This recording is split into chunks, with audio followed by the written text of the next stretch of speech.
Pokemon has been part of our lives for generations. From the very first Game Boy cartridges to the newest adventures, the series has grown into something far bigger than just games or cartoons. Most of us know the familiar faces: Pikachu sparking with energy, Charizard soaring through the sky, or Eevee branching into so many different evolutions. But beyond those icons lies a hidden world of trivia, glitches, forgotten stories, and design secrets that even longtime fans often miss. Each obscure detail tells us something new about the franchise: how it was made, how it changed, or how players around the world shaped its legacy. And when we string all of those tiny facts together, we see just how strange, charming, and surprisingly deep the world of Pokemon really is. So, let's take a slow, relaxing journey through 150 obscure Pokemon facts. Nothing loud, nothing rushed, just a gentle exploration designed to help you unwind, maybe even drift off to sleep. Settle in, close your eyes if you like, and let's begin. Charizard has always looked and felt like a dragon, but in the original games it wasn't classified as one. Instead, it carried the fire and flying types, which often surprised new players. For years, fans joked that this was unfair since Charizard clearly fit the dragon image. Only much later, with the introduction of Mega Charizard X, did the developers finally give it an official dragon typing. Pikachu nearly had an evolution beyond Raichu. Early design notes reveal a creature called Gorochu, a bigger, horned Pokemon with fangs. It was scrapped at the last moment, partly because the developers worried it made Pikachu's family line too complicated. Still, fans often imagine what could have been. Even today, Gorochu is remembered as one of the most famous lost Pokemon that never made it past concept.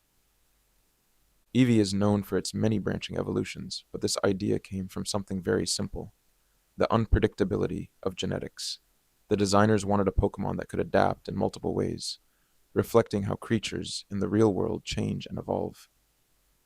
Over the years, Eevee's different evolutions became a symbol of choice and diversity, each one showing a different path the little fox-like Pokemon could take.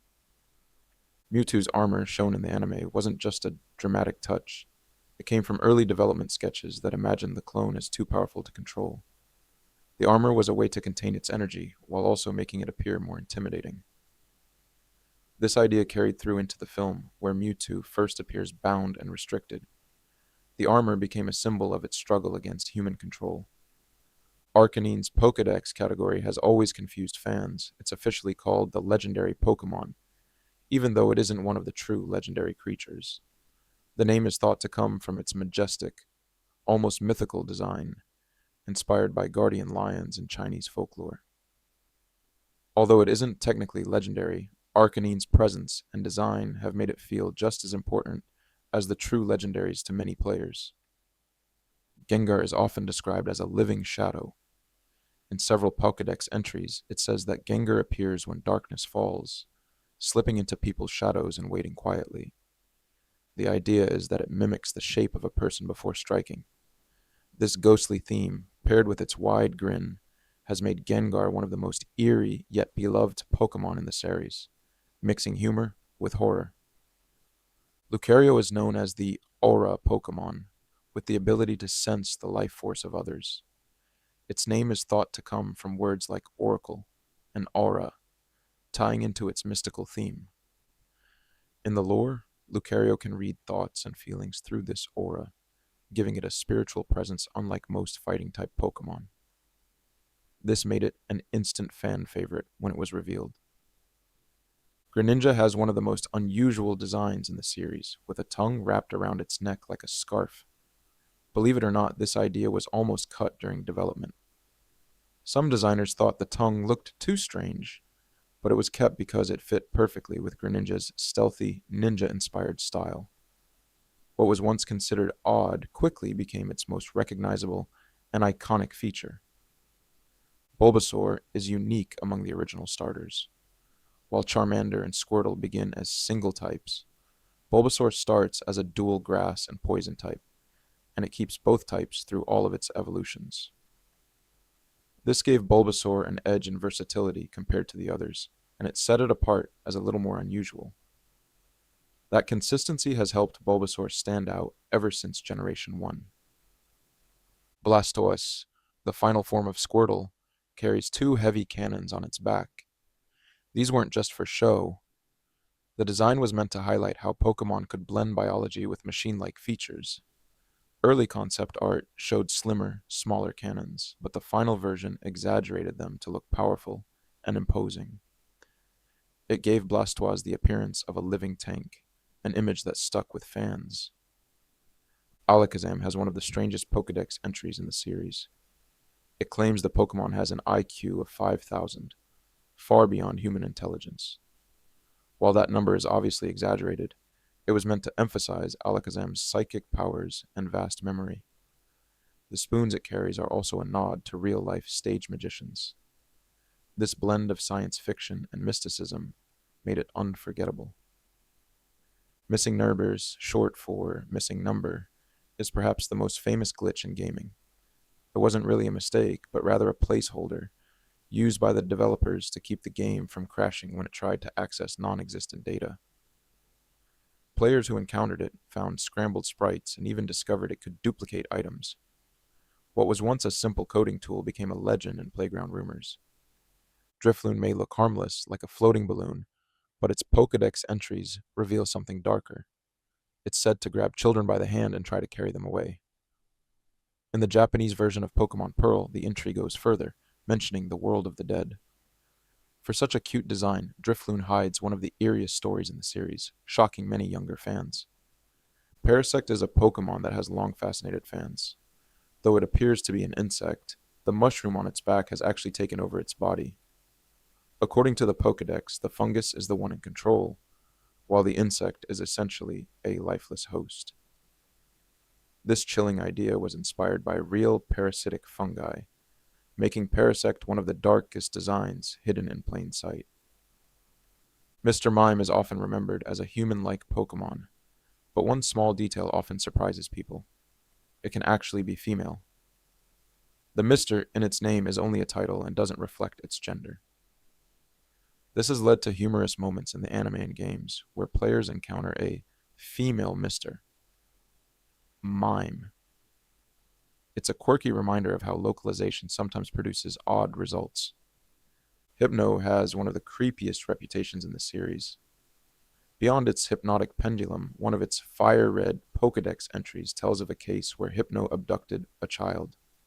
This lore even connects to a side quest in Fire Red and Leaf Green, where you help rescue a girl from a forest where Hypno lurks. It's a rare example of Pokédex lore blending into actual gameplay. Wobbuffet is a strange Pokémon with a blue body and a tiny black tail. For years, fans have speculated that the real creature might actually be the tail, with the larger body acting as a decoy. While this has never been officially confirmed, the theory became popular enough to be referenced in fan discussions and jokes. Its odd design continues to spark curiosity to this day. Shedinja is one of the strangest creatures in the series.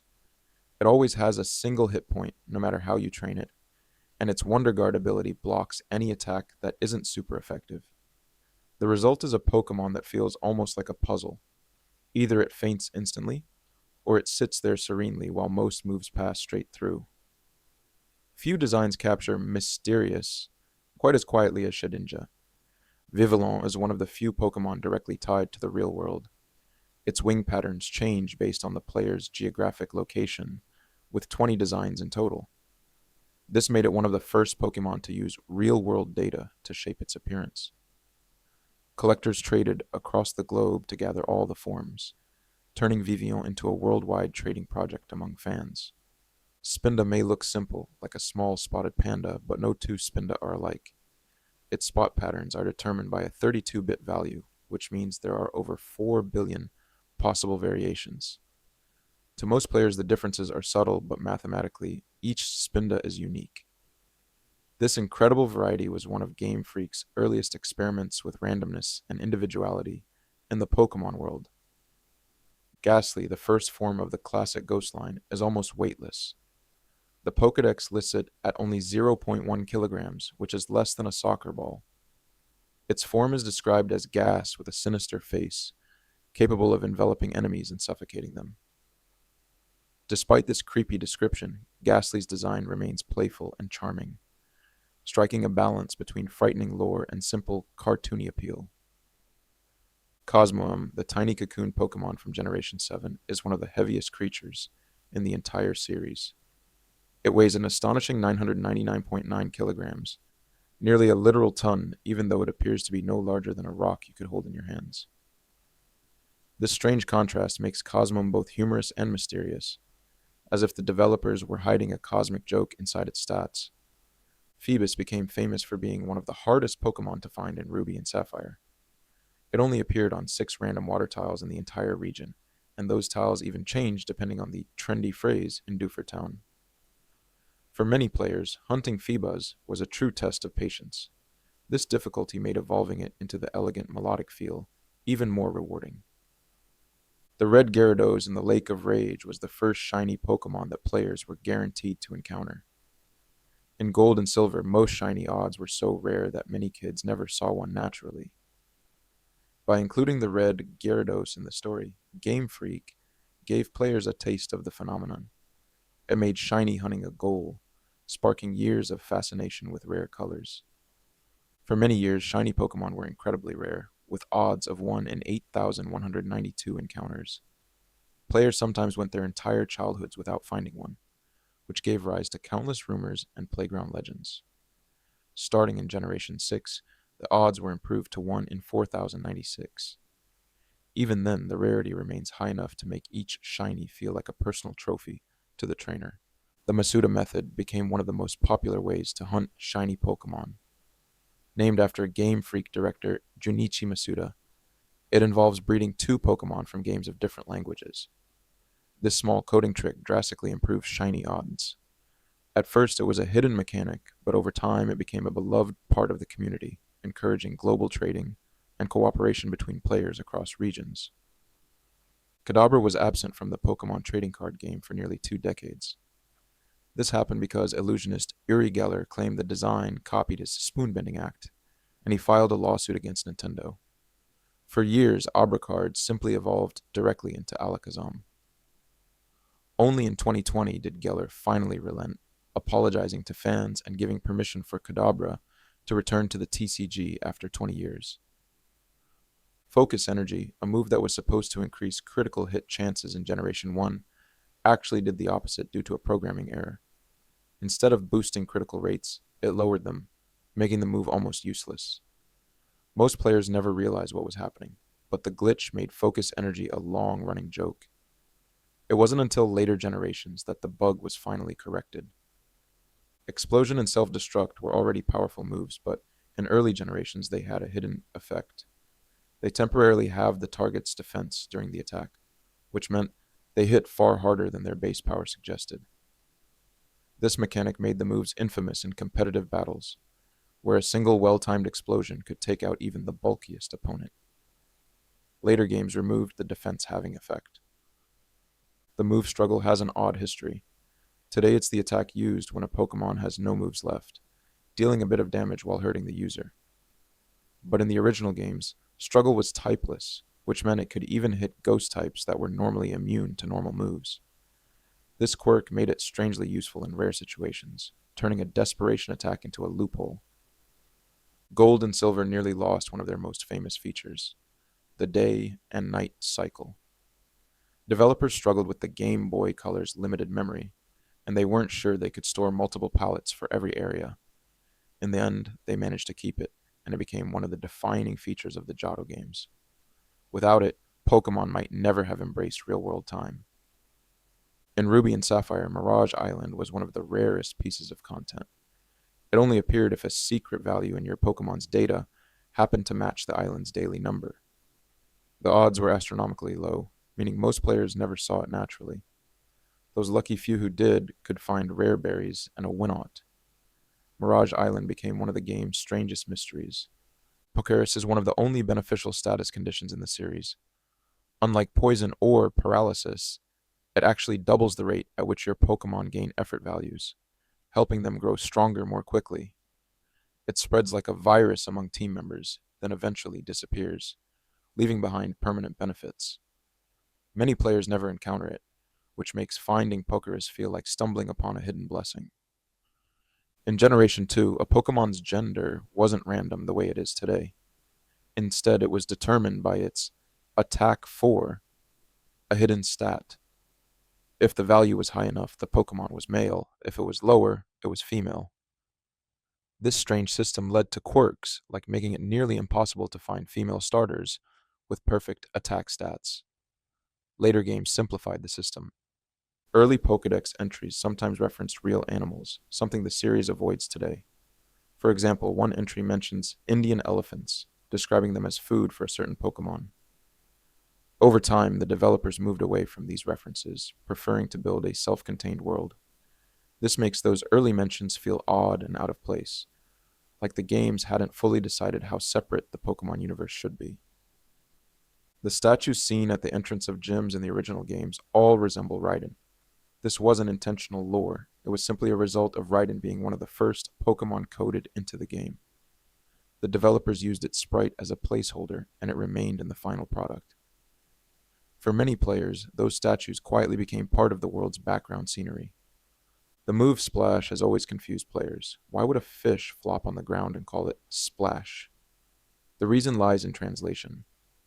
In Japanese, the move is actually called hop, which makes sense for Magikarp flailing or Hoppip bouncing.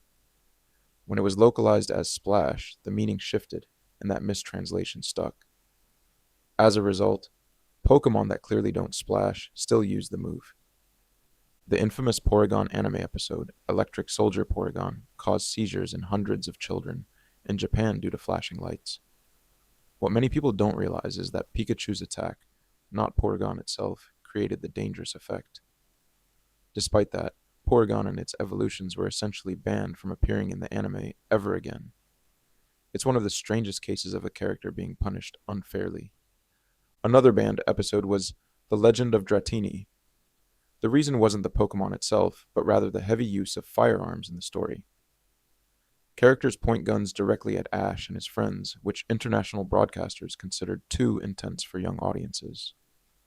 As a result, the episode was never dubbed into English, creating one of the first big gaps in continuity for Western fans. Arbok's hood isn't always the same. Across different regions and media, its pattern shifts, sometimes wider, sometimes longer, sometimes marked with extra shapes. The Pokédex treats these variations almost like natural markings, a hint that Arbok populations might signal territory or temperament through their designs. It's a small detail, but it makes Arbok feel more like a living animal with local traits. Charizard's shiny form is one of the most striking in the entire series. Instead of its usual orange color, it becomes jet black with red wings. This design captured fans' imaginations from the start and quickly became one of the most sought-after shinies. For many players, encountering a shiny Charizard feels like discovering a living shadow, a powerful twist on an already iconic Pokemon. Ditto has a special place in breeding. Because it can transform into almost anything, it can pair with a vast range of partners, helping trainers obtain eggs they might otherwise struggle to get. This practical role turned Ditto from a quirky shapeshifter into a quiet cornerstone of collection runs. Many living dexes began the same way, with a humble Ditto doing most of the behind-the-scenes work. Eevee's branching evolution paths are well known, but few players know there was once a scrapped idea for a more sinister form. Early notes suggested an evolution that would happen if Eevee grew under low friendship, essentially reflecting neglect. The idea never made it into the games, but it shows how developers experimented with emotional bonds as a key mechanic long before it became standard. Mewtwo is unique for being the first Pokemon to receive two separate Mega Evolutions, Mega X and Mega Y. This gave players two completely different ways to use it, either boosting its physical abilities or enhancing its psychic powers. It reflected Mewtwo's genetic theme of experimentation and variety. Few other Pokemon have been given this much variation, showing just how central Mewtwo remains to the franchise. Arcanine once had an early English beta name, Blaze. This didn't make it into the final game, but it reflects how the localization team experimented with fiery names before settling on something more majestic. Arcanine better fit the creature's noble and mythical appearance. while Blaze might have sounded too simple. This little peek into development shows how even names can shape a Pokemon's personality. Gengar's shiny form didn't always look the same.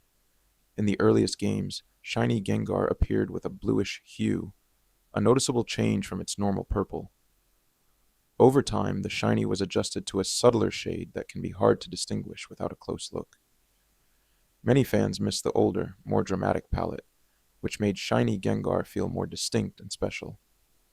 Lucario had a unique introduction. It first appeared in the movie Lucario and the Mystery of Mew, before it was ever available in the games. This was a rare case of the anime debuting a Pokemon from a future generation, giving it a sense of mystery and hype. Fans were intrigued by this aura-wielding fighter, and its popularity only grew when it finally appeared in-game. Greninja also became a standout in the series, topping official popularity polls more than once.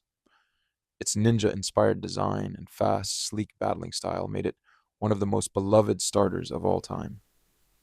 It even achieved the rare honor of appearing in the Super Smash Bros. Series, cementing its place among the most iconic Pokemon. Few others have risen so quickly in fan admiration. Venusaur gained new life when it was given a Mega Evolution. With the thick Fat ability, it could resist both fire and ice attacks, its biggest weaknesses. This made it surprisingly tough in competitive play. The design also emphasized its massive flower, giving it the look of a true jungle boss. For a Pokemon sometimes overshadowed by Charizard, Mega Venusaur was a welcome moment in the spotlight. Blastoise also received a striking Mega form. Instead of two small cannons, it gained one enormous central cannon on its back, along with two arm cannons for support. The exaggerated design turned it into a full living fortress, perfectly fitting its theme as a tank-like Pokemon. Fans loved the over-the-top style, and it gave Blastoise a chance to shine again as one of the greats. Abra was one of the trickiest Pokemon to catch in the original games. Almost every time you encountered one in the wild, it would use Teleport on the very first turn, disappearing before you had a chance to act. This made Abra frustrating for many young trainers, but it also created a sense of mystery. Finally catching one and evolving it into Kadabra felt like a true reward. Raiden shows up in unexpected places in the early games. Many of the statues found inside gyms are modeled after it. This wasn't meant as a hidden story detail, like it was simply because Raiden was the first Pokemon ever programmed into the games. Developers used it as a placeholder model, and those statues were never replaced. As a result, Raiden's shape quietly lingers throughout Kanto's gyms. One of the most famous glitches in Pokemon history is the trainer fly glitch in Red and Blue. By carefully escaping from a trainer battle and performing a few steps in a certain order, players could force the game to load an encounter with Mew. For many kids in the 90s, this was the closest they ever came to catching the mythical Pokemon without using cheats or events. Glitch City is another strange secret from the first games. By saving and resetting in just the right place in the Safari Zone, players could warp into a corrupted version of the map. The terrain was scrambled, with paths that led nowhere and impossible graphics. Though unintentional, exploring Glitch City felt like stepping into a hidden dimension, one where the rules of Pokemon no longer applied. Pokemon Crystal introduced a small but charming feature that became unforgettable: animated sprites. For the first time, Pokemon moved slightly when they entered battle, breathing a little life into the tiny Game Boy Color screen. Developers were nervous the system couldn't handle so many moving images, but they managed to make it work. The simple animations gave Crystal a unique identity that fans still remember fondly. Spiritomb was one of the most difficult Pokemon to obtain in Diamond and Pearl. Players had to speak to 32 different people in the underground before it would appear. For children without many friends playing nearby, this requirement was nearly impossible. As a result, Spiritomb became a kind of status symbol. Those who managed to catch one proved not just patience, but dedication. In Gold and Silver's game data, researchers found an unused item called the Surf Rod. It was designed to allow fishing while surfing on the water, something that never made it into the final game. The concept would have given players access to unique encounters in unusual spots. Though it was scrapped, the Surf Rod remains one of many small glimpses into what might have been. The mysterious Pokemon Unknown was once planned to be even more ambitious. Prototypes for gold and silver included extra symbols beyond the alphabet, such as punctuation marks. If this idea had been kept, players might have been able to spell full sentences, not just words. Instead, the concept was scaled back, but Unknown still stands as one of the most unusual and puzzling Pokemon families ever created. Mount Coronet, the massive mountain at the center of Sinnoh, was originally designed to be even larger. Early development maps show vast caverns and extra puzzles that were later cut from the final game. Developers worried the dungeon would slow the pace too much if it dragged on. Even so, hints of its grander design remain, and players can still sense its importance as Sinnoh's beating heart. In the early development of Black and White, gyms were planned to change depending on the time of day. A leader's team might look different in the morning than it did at night, or puzzles would shift to reflect the time. This ambitious idea was ultimately scrapped, likely due to balance issues. Still, the concept shows how Game Freak was experimenting with replayability in new ways. When Mega Evolutions were first conceived, the designers imagined them as permanent changes. Pokemon like Mega Charizard or Mega Lucario would have stayed in their new forms forever, similar to traditional evolutions. Eventually, the idea shifted into temporary transformations. This change helped keep the games balanced and gave battles a sense of drama, as players had to decide the perfect moment to activate a Mega Evolution. The wild area in Sword and Shield felt revolutionary when it first appeared, offering players an open landscape filled with roaming Pokemon. What many fans don't know is that this concept wasn't new. Game Freak had experimented with open exploration as early as Generation 3, but the hardware of the Game Boy Advance couldn't support it. The wild area was the long-awaited realization of that dream. Vivian's regional patterns became even more fascinating with the arrival of Pokemon Go. In that game, players could collect postcards from real-world locations, which influenced Vivian's wing designs when transferred into the main series. This feature turned trading and traveling into part of the experience once again. It kept the spirit of Vivian alive as a Pokemon that reflects our world as much as its own. In X and Y, players encountered AZ's Floette in the story, a special variant known as the Eternal Flower Floette. Its data exists in the game files, complete with unique moves, but it was never officially released to players. This made it one of the most famous pieces of unobtainable content in Pokemon history. Fans still wonder if Game Freak will ever distribute it someday. Jynx became the center of a controversy in the late 1990s. Its original design featured dark skin and exaggerated features, which some groups criticized as resembling offensive caricatures. In response, Game Freak changed Jynx's skin color to purple in later games and anime episodes. It was one of the first times the company publicly redesigned a Pokemon to address cultural sensitivity, setting a precedent for future changes.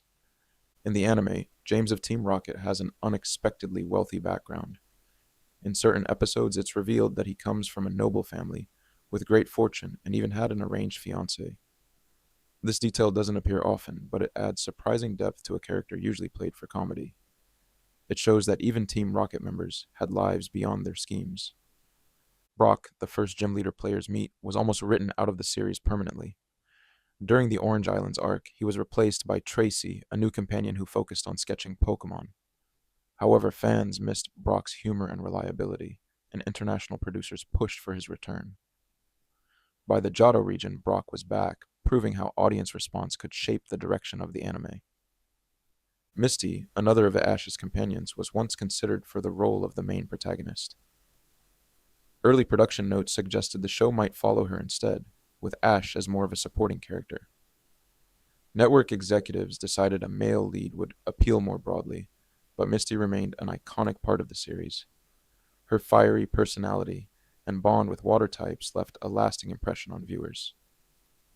Team Rocket became so popular that writers once considered giving them their own spin-off series. The idea was to show Jessie, James, and Meowth chasing their own dreams apart from Giovanni's orders. In the end, the concept was abandoned, but their enduring popularity kept them in the main anime for decades.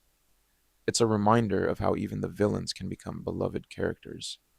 Pokémon Stadium, the Nintendo 64 game, famous for its 3D battles, began life as a debugging tool.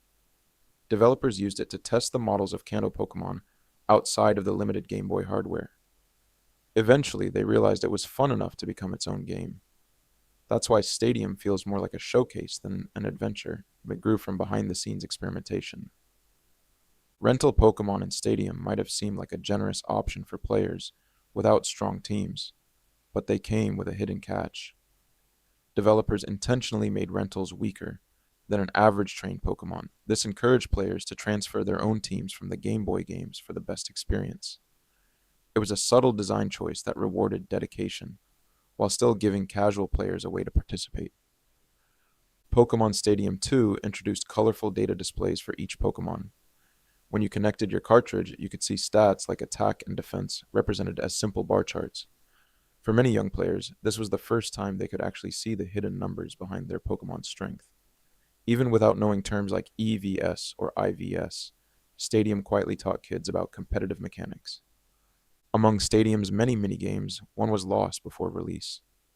Hidden in the code are references to a Hitmonlee game where players would break boards, similar to martial arts demonstrations. No finished version has ever been found, so it seems the idea was cut early. Still, its existence reminds us that even side games were filled with playful experiments, many of which never saw the daylight. Some unused rules were also discovered in Stadium's files. For example, there were test battle modes where all attacks dealt double damage, or where items regenerated each turn. These were never meant for public release, but they show how developers tested balance in unusual ways. For fans who later unlocked them with cheat devices, these hidden modes felt like stepping into alternate Pokemon universes. Pokemon Emerald became famous not only for its battle frontier, but also for a glitch that let players clone Pokemon. By saving and resetting in the battle tower at just the right moment, rare Pokemon and items could be duplicated endlessly. Many players quietly took advantage of this, and Nintendo never patched it out. Even today, it's remembered as one of the most harmless and popular exploits. Pokemon Colosseum, the GameCube spin-off, originally allowed players to steal any opposing Pokemon, not just the shadow ones. Early testers found this too chaotic, as it encouraged catching every creature rather than focusing on the purification theme. Developers scaled the idea back, turning shadow Pokemon into the central mechanic. This made the game stand apart, giving it a darker and more thoughtful identity. Pokemon X. D. Gale of Darkness made another unusual choice. Its protagonist begins with fully evolved Pokemon rather than the typical baby starter. This was done to reflect the darker, more mature tone of the game, where the hero was already a skilled trainer. It gave players a different kind of journey, one where they felt prepared from the start instead of slowly building power. Alcremie, a fairy-type Pokemon introduced in Generation 8, is famous for its variety. It has 63 different possible forms, depending on how it's evolved and decorated. These include variations in color, sweets, and toppings. For collectors, hunting them all became a massive challenge. The whimsical design also fits its dessert-inspired theme, making Alcremie one of the most playful examples of customization in the series. Nidoran is one of the few Pokemon families that splits into two entirely separate species based on gender, Nidoran male and Nidoran female. Each has its own evolutionary line and distinct traits. This early experiment in gender differences set the stage for how Pokemon would later incorporate male and female variations. It was a creative way to show diversity before mechanics like breeding even existed. In the anime, Ash's Butterfree left in one of the most emotional early episodes. What makes the moment special is that the purple Butterfree it bonded with was designed to stand out from the rest. This decision came long before a shiny Pokemon existed in the games, so for many fans it felt like a rare, one-of-a-kind creature. The detail added a bittersweet magic to the farewell. In the earliest English versions of Red and Blue, Charizard couldn't actually learn the move Fly, despite clearly having wings. This puzzled many young players at the time, especially since Pidgeot or even Doduo could use it. Later games corrected this oversight, but it remains a funny reminder of how the first games sometimes made choices that didn't line up with common sense.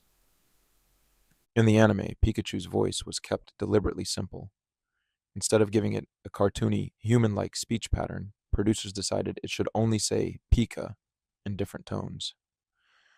This choice paid off, as Ike Otani's performance made Pikachu one of the most recognizable voices in animation. Sometimes, restraint can be more powerful than exaggeration, and Pikachu's quiet cry became an iconic sound worldwide. When Gigantamax was introduced in Sword and Shield, Eevee received a special form. Its mane of fur became so large and fluffy that it seemed almost comical, exaggerating its already cute design.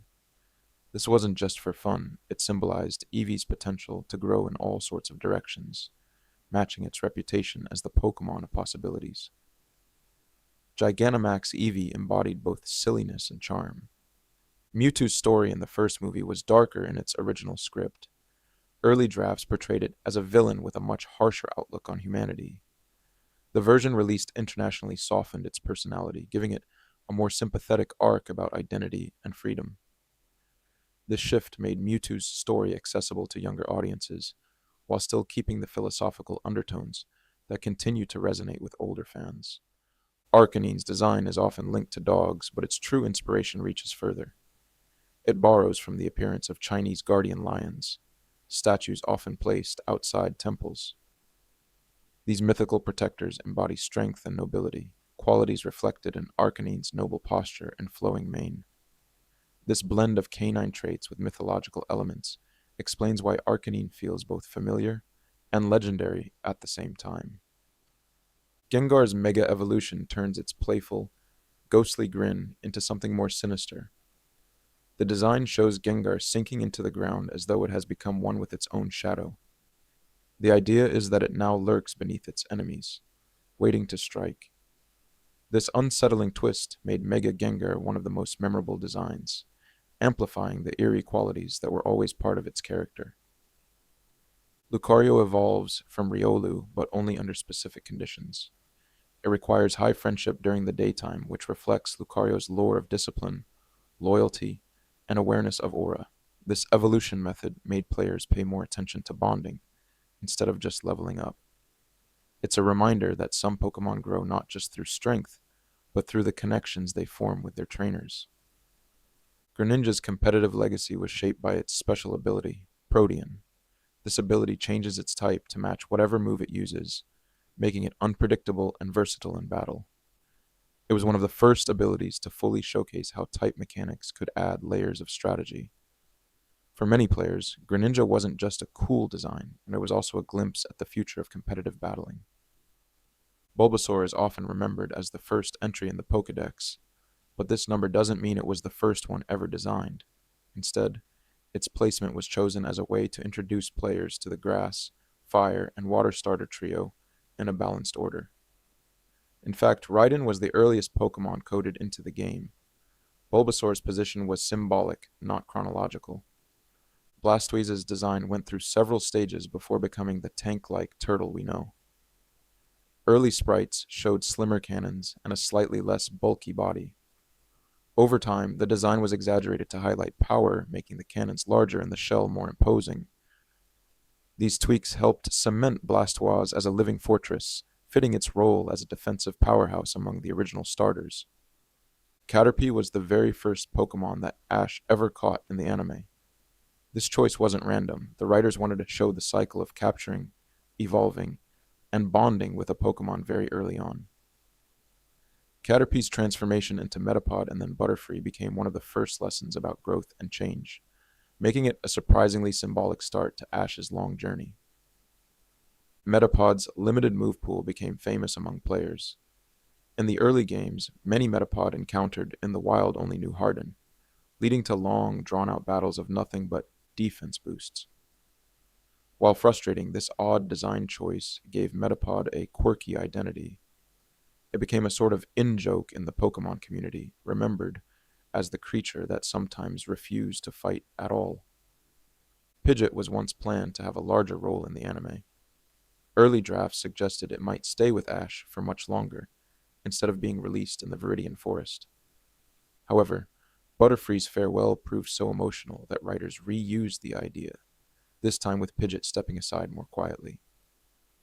It left fans wondering if Ash would ever return to reunite with it. Rattata holds a unique place in Pokemon history as one of the most common creatures players encountered in the wild. Its frequent appearances help teach children the mechanics of catching and battling. Though often overlooked, Rattata was deliberately designed to be simple, quick, and easy to recognize. Its role was less about power and more about guiding players through the fundamentals of the game.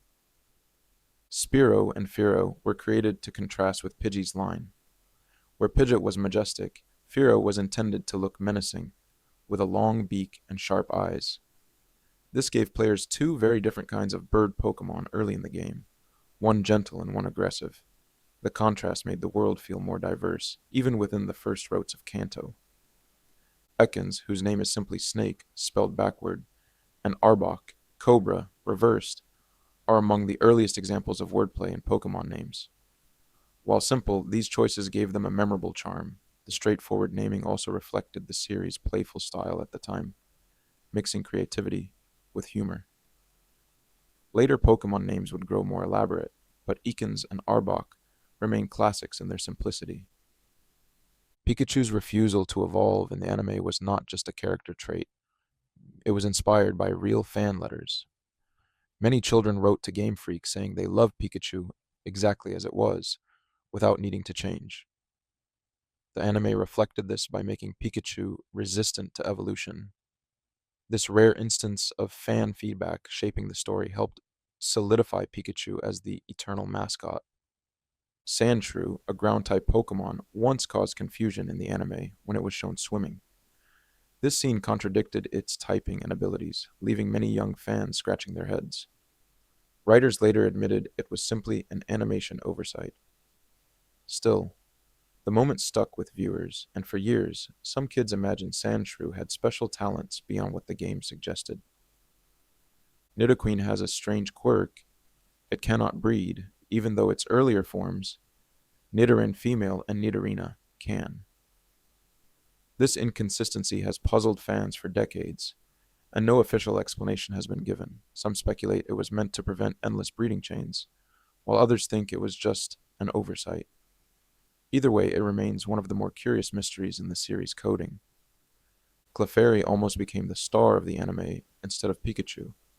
In fact, early manga series even depicted Clefairy as the protagonist's partner, but the softer, rounder design of Pikachu, along with its bright yellow coloring, tested better with children.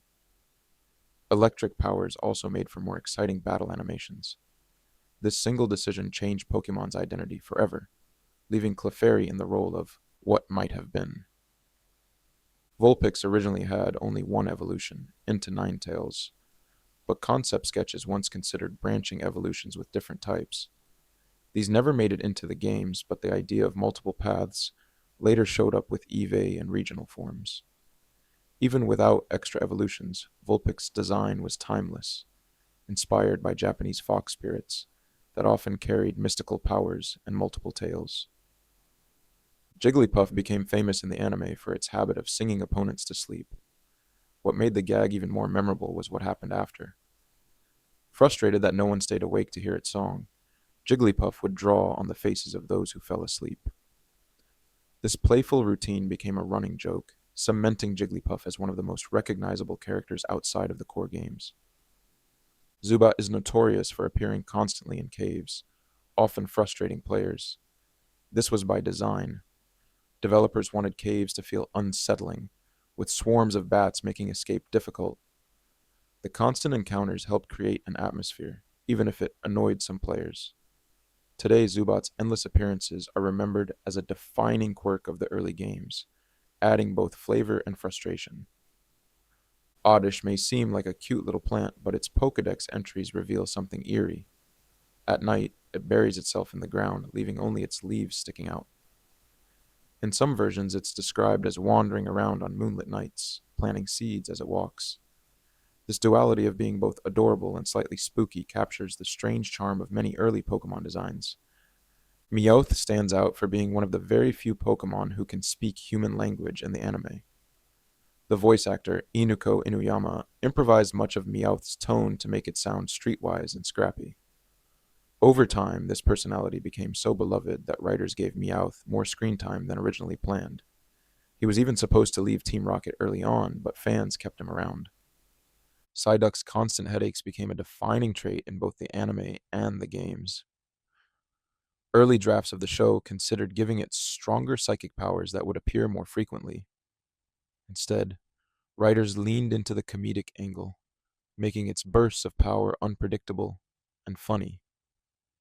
This mix of humor and mystery made Psyduck a surprisingly memorable companion for Misty. Machamp's Pokédex entries often describe its strength in wild exaggerations, such as being able to move mountains or throw 1,000 punches in just a couple of seconds. These over-the-top descriptions reflect Pokemon's playful blending of fantasy with reality. While no player ever gets to see Machamp perform these feats directly, the lore keeps its power firmly rooted in imagination. Farfetch'd carries a leek, which seems unusual at first. But the idea comes from a Japanese proverb. A duck comes bearing green onions, meaning something convenient and unexpected has arrived. This quirky origin makes Farfetch'd a pun brought to life, blending language, culture, and creature design in a single Pokemon. It's a detail many Western players missed when they first encountered it. Doduo may look like it should be able to fly with two heads, but it can't. Instead, it runs at incredible speeds, sometimes outpacing cars. This unusual design, a bird that doesn't fly, was inspired by real-world flightless birds like ostriches. When it evolves into Dodrio, the three heads symbolize vigilance, with at least one always staying awake to keep watch. Seal's design is often criticized for being too literal, as it simply looks like a white seal. But this simplicity was deliberate. Early Pokemon designs were created quickly, and some leaned on straightforward animal inspiration. Over time, Game Freak began adding more fantastical elements. While Seal might not be the most creative design, it holds a nostalgic charm as part of the original 151. Grimmer and Mook were inspired by pollution, but there's a hidden detail in their names. In Japanese, Grimmer is called betbetter, which mimics the sound of something sticky and slimy. Mook, on the other hand, is called betbaton, a heavier version of the same word, suggesting something thicker and more unpleasant. Even their names reflect the ooze-like qualities that make them so memorable. Shelder's design is closely tied to Slowbro and Slowking. According to the lore, when a Shelder latches onto a Slowpoke's tail or head, the two form a symbiotic relationship, creating an entirely new Pokemon. What's strange is that the Shelder's appearance changes drastically when this happens. This inconsistency has sparked endless fan theories about whether it's truly the same Pokemon or something entirely new.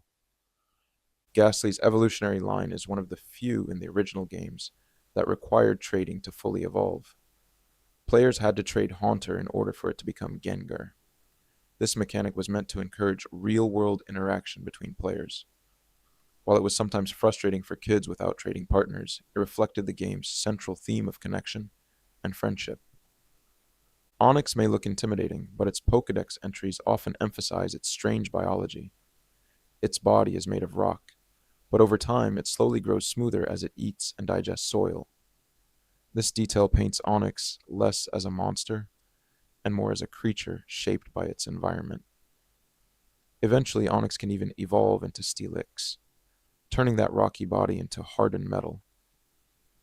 Drowsy has one of the most unsettling origins. It's based on the Japanese myth of the Baku, a creature said to eat dreams.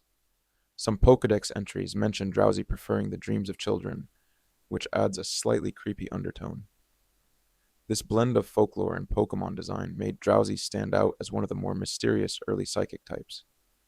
Krabby and Kingler are often remembered for their giant pincers, but the anime gave Kingler an unusual spotlight. When Ash used it in the Pokémon League, it won 3 battles in a row, surprising fans who thought of it as a weak, ordinary crab. This sudden moment of glory gave Kingler a cult following, proving even the most overlooked Pokemon can have their day. Voltorb and Electrode were deliberately designed to resemble Pokeballs. The idea was to trick players into thinking they had found an item in caves or power plants, only for the item to suddenly explode into battle. This design created tension and surprise, turning what should have been a reward into a dangerous encounter. It's one of the series' earliest jump scares. Kibone's story is among the saddest in the Pokédex. It wears the skull of its deceased mother, carrying the bone as a weapon. Early concept art even showed Kibone with different skull shapes, depending on its parent, hinting at even darker backstories. While the games simplify the idea, the tragic lore remains one of the most haunting details in all of Pokemon.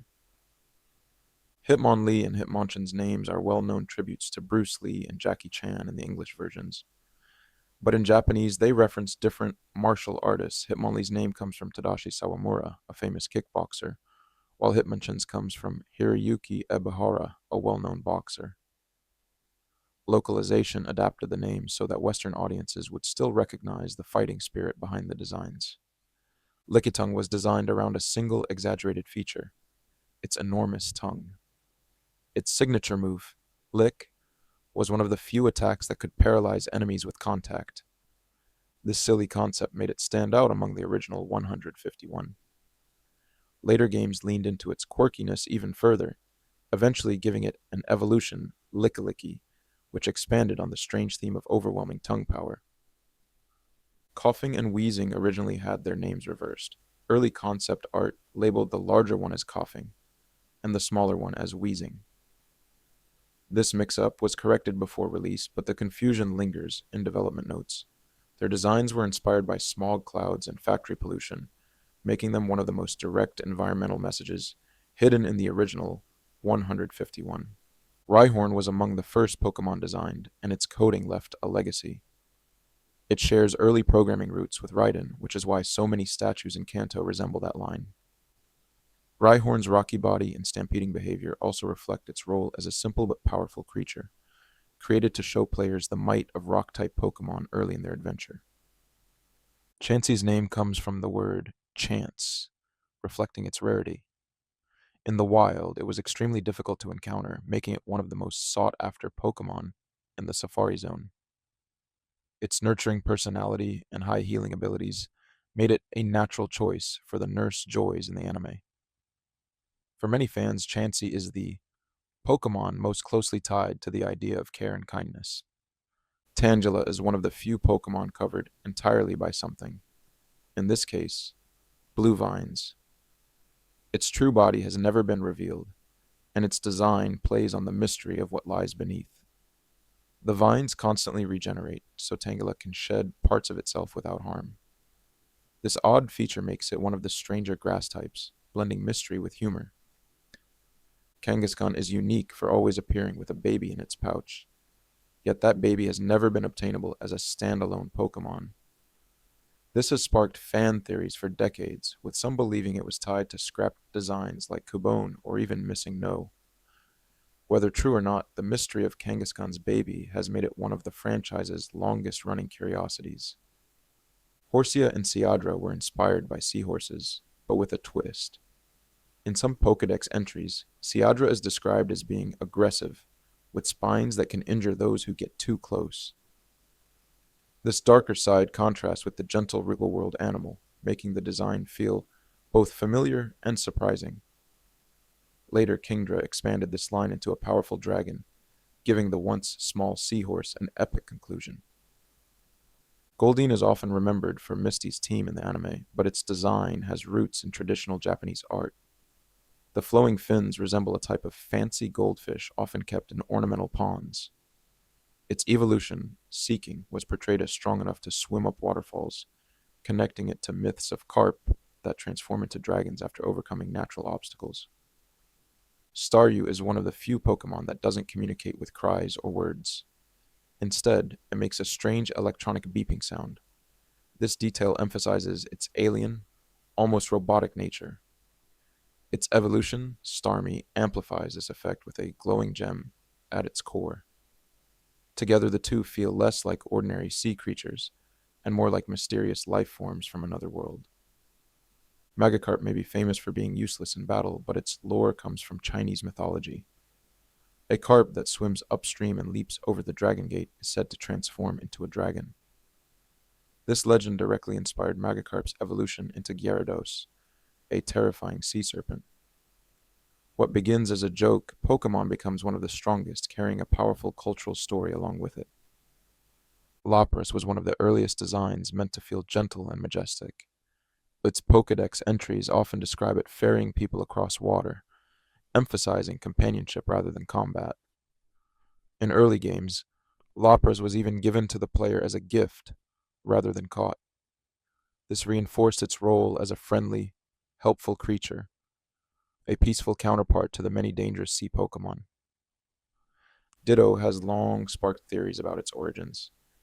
It shares the same color as Mew when shiny, the same weight and the same move, transform. Many fans believe Ditto was a failed clone of Mew, created during the same experiments that led to Mewtwo. Game Freak has never confirmed this, but the eerie similarities keep the theory alive even decades later. Eevee's design was inspired by the idea of an undefined creature, something with unstable DNA that could evolve into many different forms. This flexibility made Eevee unique, and its branching paths became one of the most beloved mechanics in the series. Over time, Eevee evolved into a mascot of its own, embodying the theme of endless possibilities. Porygon was the first man-made Pokémon, created entirely from computer code. Its digital design reflected growing interest in cyberspace during the 1990s. Despite its simple polygonal look, Porygon raised intriguing questions about technology and artificial life in the Pokémon world. Later evolutions like Porygon 2 and Porygon Z pushed this theme further, exploring the risks of rapid technological upgrades. Omanite and Omastar were among the first fossil Pokémon, reviving extinct creatures through science. Their spiral shells are inspired by ammonites, real-world marine fossils. By including them, the games added a sense of ancient history to the Pokémon world, showing that even this fantasy universe had its own prehistoric past. It was an early hint at how deep the lore could go. Kabuto and Kabutops were also fossil Pokémon, modeled after trilobites and ancient sea predators. According to the Pokédex, Kabuto survived for millions of years unchanged, while Kabutops adapted into a fast, scythe-armed hunter. Their designs mix history with fantasy, making players feel as if they had discovered living fossils frozen in time. Aerodactyl, revived from the old amber fossil, was based on pterosaurs. Its sharp teeth and aggressive nature made it stand out as one of the fiercest fossil Pokémon. In lore, Aerodactyl once ruled the skies before being wiped out, echoing the extinction of dinosaurs. With its later mega evolution, it regained some of its ancient ferocity, as though the prehistoric predator had returned. Snorlax was one of the first Pokémon that blocked a player's progress. Lying across the path, it could only be awakened by the Pokéflute. This design added puzzle solving to the adventure, making Snorlax more than just a battle. Its drowsy, oversized personality has since become iconic, embodying the idea of a creature too lazy to move without help. Articuno, Zapdos, and Moltres were the very first legendary trio. Their names cleverly hide a simple pattern: uno, dos, and tres, the Spanish words for 1, 2, and 3. This playful naming detail often goes unnoticed by younger fans. Beyond their names, the three birds represented the idea of balance in nature. Ice, lightning, and fire, clashing against each other in Kanto's skies. Dratini, Dragonair, and Dragonite formed the first dragon-type line in the series. Their progression from a simple serpent to a gentle dragon, and finally to the bulky, friendly-looking Dragonite, was unusual. Many expected the final form to be more fearsome, but Dragonite's friendly design stood out. It showed that not all dragons had to be frightening. Some could be kind guardians instead. Mew, the secret 151st Pokémon, was added to the game at the very last moment. A programmer quietly slipped it into the code as an experiment, leaving no official way to obtain it. When players later discovered Mew through glitches and special events, it became a legend. That hidden edition transformed Mew into one of the most mythical and mysterious creatures in the franchise. Chikorita, the grass-type starter of Johto, was designed to be especially cute and approachable. Its gentle leaf and friendly expression contrast with the fiercer designs of Cyndaquil and Totodile.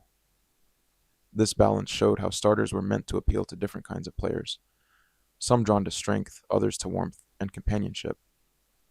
Cyndaquil's flames don't always burn. In the anime, it's often shown struggling to ignite them, especially when startled or tired. This detail gave it a shy, vulnerable personality, making it one of the most relatable starters. Over time, its evolution into Typhlosion symbolized how even the quietest Pokemon could grow into something fierce and confident. Totodile was designed with exaggerated movements to reflect its playful, chomping behavior. In the anime, it often danced or bit things at random, which made it both funny and endearing. Its personality was less about being a fearsome crocodile and more about being a mischievous, high energy companion. This helped it stand apart from the other starters of its generation. Hoot Hoot, one of the early Johto birds, has a biological quirk. It always stands on one leg. Its Pokédex entries explain that it switches legs so quickly, you can't see the movement. This strange detail gave it a slightly magical air, as though it had a built-in sense of balance that ordinary birds couldn't match.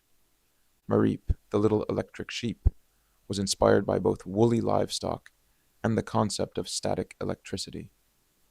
Its fluffy design tied into the idea of stored energy, while its final evolution, Ampharos, shed its wool completely. This evolution represented the energy being released, turning a simple farm animal into a radiant, dragon-like creature of light. Sudowoodo tricked many players when it first appeared in gold and silver. Blocking the road, it looked like an ordinary tree until you tried to cut it down. Only by sprinkling water could you reveal its true nature as a rock-type Pokemon. This clever moment added personality to the world, turning a simple roadblock into a memorable surprise. Unown was given an entire set of ruins in Johto, filled with puzzles and strange inscriptions. The mystery around them led many players to believe they were tied to legendary Pokemon or hidden secrets. While they never revealed much in-game, the sense of ancient history and unanswered questions made Unown feel like one of the most enigmatic Pokemon ever created.